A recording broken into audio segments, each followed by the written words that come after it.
কি ব্যাপার, তুমি আমার তাড়াতাড়ি করে ডাকছো কেন? একটা বিশেষ কাজের জন্য ডাকছে তোমার। তুমি তো এইভাবে কখন ডাকো না, সত্যি করে বলো কেন ডাকছো? ডাকছে এই জন্যই যে তোমাকে একটা কথা বলা নাই, এই জন্য আমি আর কি চাইতেছি তোমার কাছে যে কথাটা আমি লুকাইছিলাম সেটা আজকে চাইতেছি এটা আমি বলে দিতে। কি কথা এমন?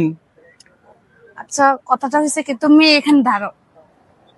কথাটা হচ্ছে তোমাকে বলা হয় না যে আমি, তুমি জানতে চেয়েছিলে না আমি কি করি, আমি এত ব্যস্ততা কেন, তোমার সময় পাই না, তোমার আমি সময় দিই না, কথা বলতে পারি না, হ্যাঁ, কি এমন কাজ করি সেটা তুমি জানতে চাইতেছো না। অবশ্যই জানতে চাই, বলো।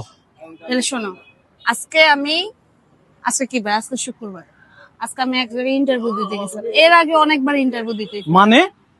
ইন্টারভিউ হয়েছে যে এটা ভাই ক্যান্টি যারা যারা প্রবাস জীবনে যারা যায়, হ্যাঁ, যারা ধরো প্রবাসে যায়, যেমন ধরো গার্মেন্টস বিষয় আছে, আমি ওদের মধ্যেই ধরো ট্রেনিং সেন্টার ট্রেনিং দিচ্ছি।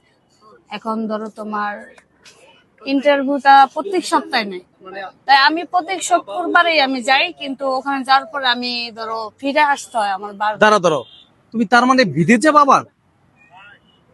তাহলে আমরা সংসার করবো, এই যে প্ল্যান করলাম এত কিছু করব, এটার কি হবে? এটা থাকবে তো, আমি তো বিদেশ যাব, আমি তো তোমাকে এইভাবে রেখে তো আর বিদেশ যাব, আমি তোমাকে বিয়ে করে তারপর আমি যাব।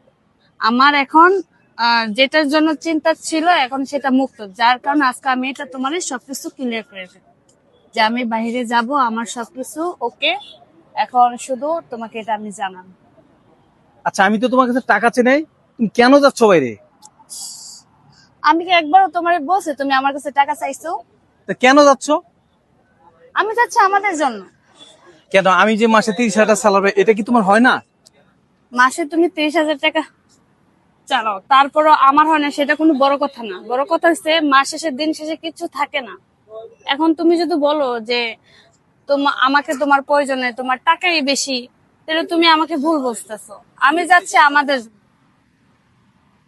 তুমি একটা বার ভাবছো যে তুমি দেশের বাইরে গেলে, তুমি বলছো বিয়ে করে যাবা, বিয়ে করলে কত মানুষ পূর্ব শিখেছে, কত হাজবেন্ডে বলে যায়, তুমি তো এমন কিছু করবা না? শোনো, আমার মনের ভিতরে যদি এমন কিছু থাকতোই তাহলে আমি তোমার তো এসব কথা বলতাম না ভাই। আচ্ছা, তুমি ফ্যামিলির চাপে যাচ্ছ? সত্যি করে ভাঙা বলো আমাকে। আমি আমার ফ্যামিলির চাপে যাইতেছি না কোনো বিষয়, আমি আমার নিজেরই চাপে যাই, কারণ এই দুনিয়াতে টাকা ছাড়া কোনো দাম নাই। আজকাল টাকা না থাকলে ঘরের বাপ মাও দাম দেয় না। সেই জায়গায় স্বামী কি, স্বামীও কিছু না। আচ্ছা ঠিক আছে, আমি একটা কথা বলি, তোমার বোন তো দেশের বাইরে থাকে, তো তারা তো ফ্যামিলিতে টাকা দেয়, তো তুমি কেন যাচ্ছ বারবারে? বলো কেন যাচ্ছ? আমার বোন প্রবাসে থাকে, ঠিক আছে, আমার বোনের একটা ভবিষ্যৎ আছে। হ্যাঁ, এখন সে ছোট থেকে বড় করছে, আমাদের পিছনে অনেক টাকা পয়সা নষ্ট করছে। আমরা চাই যে ও তাড়াতাড়ি বাংলাদেশে আসুক, তাকে একটা বিয়ে দেই। হুম। আমি আমি চাই আমি নিজে থেকে কিছু একটা করি। তুমি কি চাও না যে আমি নিজে থেকে কিছু করি? আমি অবশ্যই চাই। একটা জিনিসই আমি তোমাকে বলি, বাঁচতে হলে টাকা প্রয়োজন আছে, কিন্তু তারপরও ঠিক আচ্ছা, আছে। আমি তোমাকে বলি, এখন তুমি তুমি অনেক টাকা কামাও, তুমি দিন শেষে কয় টাকা কামাও? 30,000 টাকা। হুম। 30,000 টাকা আমি আমি তোমাকে হিসাব দেই। 30,000 টাকা তুমি কি করো? তোমার হাত খরচ ধরো 5,000 টাকা। না, আমার এত জানে, কারণ সিগারেট মিগারেট খাই না, আমার 2,000 টাকা হয়ে যায়। আচ্ছা, তুমি যে আমার বিয়ে করবা, একটা দুজনের খরচ মাসে গেলে 15 থেকে 20,000 টাকা চলে তারপরও যায়। মাসে 10,000 টাকা থাকবে। থাকে এই 10,000 টাকা দিয়ে কি হয় কম? কারণ আছে, আমি যেখানে থাকি ওখানে মনে করো 4,000 টাকা গেলে ফ্ল্যাটের 1 নম্বর এত সুন্দর পাওয়া যায়। আমি, আমার তার ওভারটাইম আছে। আমার একটা জিনিস কি, এখন বিষয় এটা না, বিষয়টা হচ্ছে যে আমি এখন প্রবাসে যাব, হুম, তোমার সাথে ওখানে প্রতিদিন আমার যোগাযোগ থাকবে, এই নিয়ে তুমি কোনো টেনশন করো না। কিন্তু আমার যাইতে হইব, কারণ আমার নিজের পায়ে দাঁড়াইতে হইব। এখন আমি তোমার আশায়, আমার বোনের আশায় থাকলে তো চলবে না। চলবে? এখন তুমি চাচ্ছ যে আমাদের দুজনের ভবিষ্যতের জন্য, এর জন্য যাচ্ছ? ধরো তাই। সত্যি? হুম। তুমি তো আমাকে ভুলে যাবে না? না, কথা দাও।